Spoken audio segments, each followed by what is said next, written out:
প্রিয় শিক্ষার্থী, আমি আজিজুল ইসলাম মামুন বাংলা স্কুল ইউটিউব চ্যানেলে সবাইকে স্বাগত জানাচ্ছি। এই চ্যানেলটিতে বাংলা বিষয়ের বিভিন্ন টিউটোরিয়াল শেয়ার করা হয়ে থাকে। নবম শ্রেণী, দশম শ্রেণী, একাদশ শ্রেণী, দ্বাদশ শ্রেণী এবং যারা নিয়োগ পরীক্ষায় অংশ নিতে চায় তাদের জন্য এই চ্যানেলটি খুবই কার্যকর এবং প্রয়োজনীয় বলে আমি আশাবাদী। বাংলা স্কুলের টিউটোরিয়ালগুলো শিক্ষার্থীদের কথা চিন্তা করেই তৈরি করা হয়ে থাকে। টিউটোরিয়ালে যাওয়ার আগে সবার কাছে আমি অনুরোধ করব, যারা এখনো বাংলা স্কুল চ্যানেলটি সাবস্ক্রাইব করনি, তোমরা বাংলা স্কুল চ্যানেলটি সাবস্ক্রাইব করে নেবে। শিক্ষার্থী বন্ধুরা, আশা করি সবাই সুস্থ আছো, ভালো আছো। আমি আজিজুল ইসলাম মামুন বাংলা স্কুল অনলাইন ক্লাসে সবাইকে স্বাগত জানাচ্ছি। আজ আমরা আলোচনা করব বাংলা ব্যাকরণের বাক্যতত্ত্বের বাক্য কি এবং একটি বাক্য সার্থক হওয়ার বৈশিষ্ট্য বা গুণগুলো কি, এবং এই গুণগুলো আমরা কিভাবে চিনতে পারব।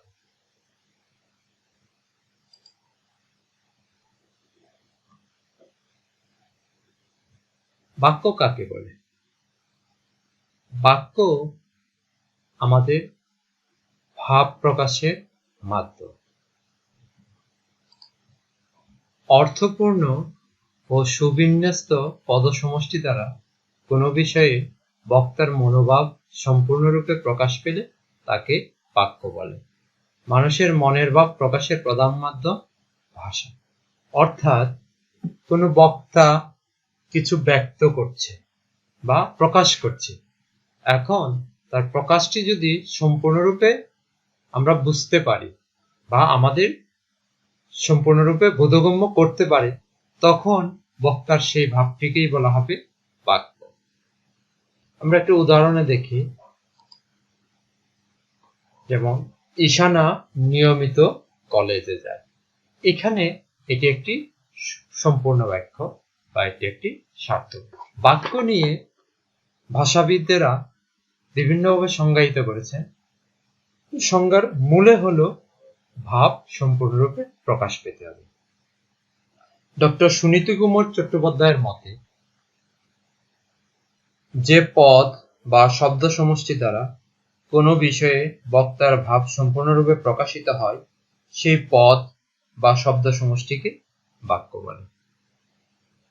ডক্টর মোহাম্মদ শহীদুল্লাহ বলেন, একটি সম্পূর্ণ মনোভাব যে সমস্ত পদ দ্বারা প্রকাশ করা যায় তাদের সমষ্টিকে বাক্য বলে।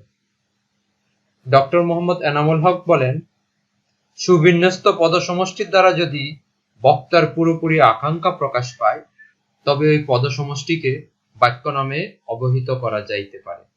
মূলত পরস্পর অন্বিত পূর্ণ ভাব প্রকাশক শব্দ সমষ্টি, তবে একাধিক পদের সমষ্টি হলেও যে কোনো পদ সমষ্টি বাক্য নয়।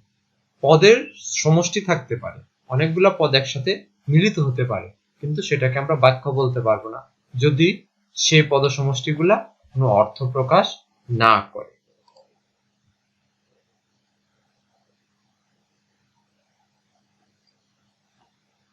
ভাষার মূল উপকরণ বাক্য। ভাষাকে যদি আমরা বিবৃত করতে চাই বা ব্যাখ্যা করতে চাই, বিশ্লেষণ করতে চাই, বা ভাষার বিভিন্ন উপাদান সম্পর্কে আলোচনা করতে চাই, সবার প্রয়োজন পড়বে বাক্য। আর বাক্যের মৌলিক উপাদান শব্দ। শব্দের সমষ্টি যখন ভাব প্রকাশ করে তখন সেটা হয় বাক্য। আর শব্দ, বাক্যে ব্যবহৃত শব্দকে আমরা পদ হিসেবে চিহ্নিত করি। বাক্যে ব্যবহৃত হলে তাকে পদ বলে। যে শব্দটা বাক্যে অন্তর্ভুক্ত হবে সেই শব্দকে বলা হবে পদ।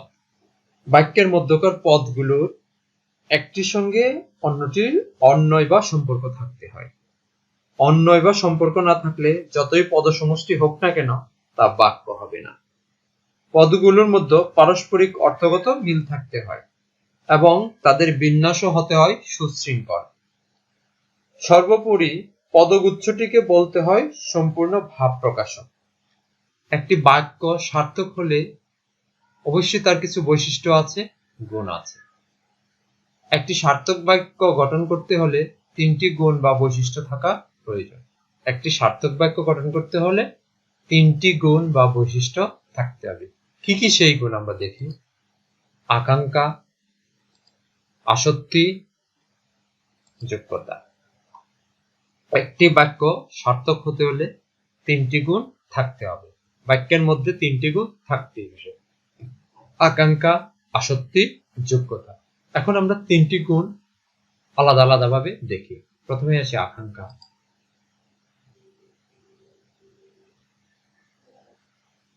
আকাঙ্ক্ষা কি?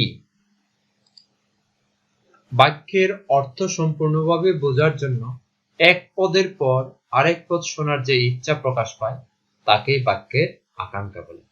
বাক্যে যতগুলো পদ থাকবে বা শব্দ থাকবে, এই পদগুলো একটির পর আরেকটা শোনার যে ইচ্ছা প্রকাশ পাবে বা আগ্রহ প্রকাশ পাবে, সেটাই হবে বাক্যের আকাঙ্ক্ষা। যেমন,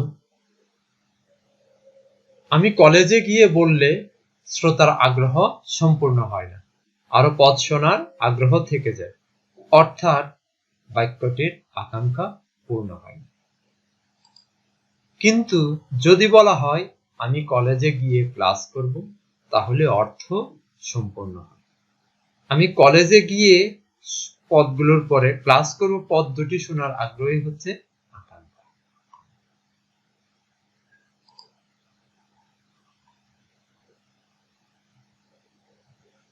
সার্থক বাক্যে দ্বিতীয় বৈশিষ্ট্যটি হচ্ছে আসক্তি।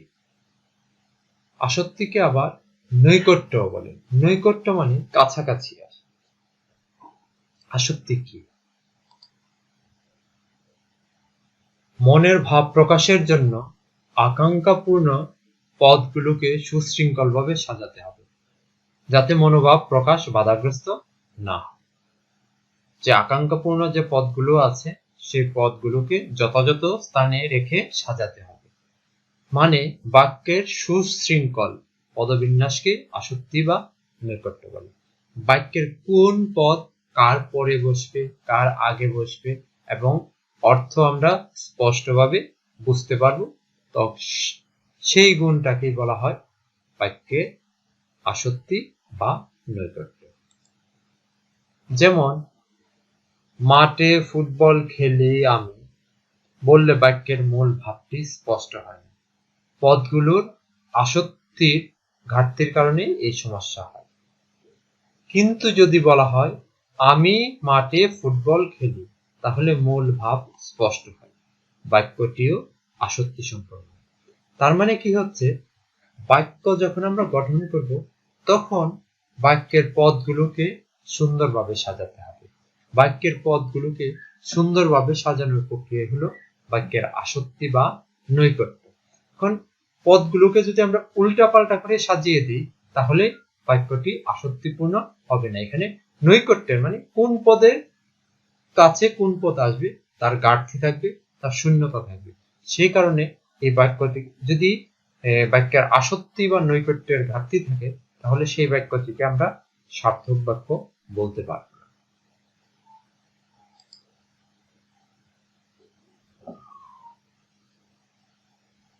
সার্থক বাক্য গঠনে তৃতীয় যে গুণ বা বৈশিষ্ট্য, সেটি হলো যোগ্যতা।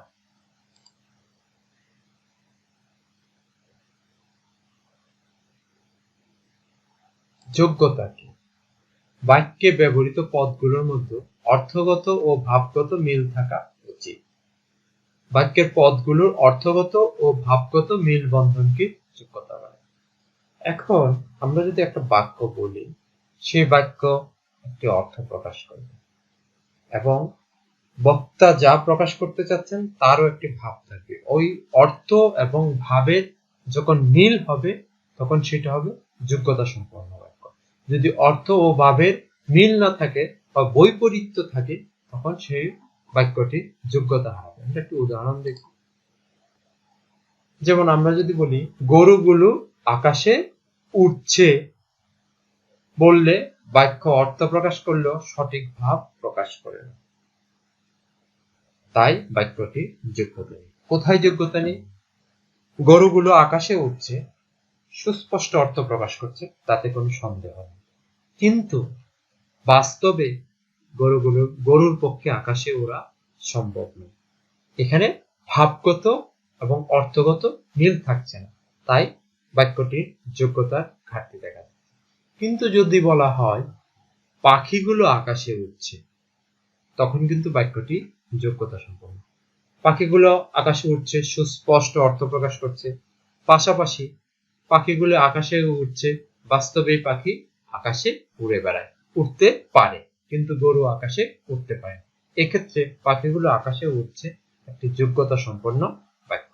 তবে সাহিত্যে অলংকারিক প্রয়োগের সময় যোগ্যতার বিষয়টি অমান্য করা যায়। অনেক সময় সাহিত্যে প্রয়োগ করতে, অনেক চমক সৃষ্টি করতে কিংবা বিভিন্ন অলংকার প্রয়োগ করতে সাহিত্যিকগণ বাক্যের যোগ্যতার বিষয়টি এড়িয়ে যায়। কিন্তু ব্যাকরণগত দিক থেকে বলতে গেলে বাক্যের যোগ্যতা অবশ্যই বজায় রাখতে হবে। যদি বাক্যের যোগ্যতার ঘাটতি থাকে, তাহলে এই বাক্যটি সার্থকতা হারাবে। এই বাক্যকে একটি সার্থক বাক্য বলা যাবে। শেষ করার আগে আবার তোমাদের স্মরণ করিয়ে দিচ্ছি, আমরা আলোচনা করলাম বাক্য কি। বাক্য নিয়ে ভাষাবিদগণ কিভাবে সংজ্ঞায়িত করেছে। একটি বাক্য সার্থক হওয়ার জন্য কি কি বৈশিষ্ট্য থাকতে হবে। কি কি বৈশিষ্ট্য থাকতে হবে? 3টি বৈশিষ্ট্য আমরা দেখলাম: আকাঙ্ক্ষা, আসক্তি ও যোগ্যতা। আকাঙ্ক্ষার ঘাটতি থাকলে বাক্যটি সার্থক হবে না, যোগ্যতার ঘাটতি থাকলে বাক্যটি সার্থক হবে না, এবং আসক্তির ঘাটতি থাকলে বাক্যটি সার্থক হবে না। আকাঙ্ক্ষা কি? বাক্যের এক পদের পর আরেক পদ শোনার আগ্রহ আকাঙ্ক্ষা। আসক্তি হলো বাক্যের সুশৃঙ্খল পদবিন্যাস, সুন্দরভাবে পদগুলো সাজানোকেই বলা হয় আসক্তি।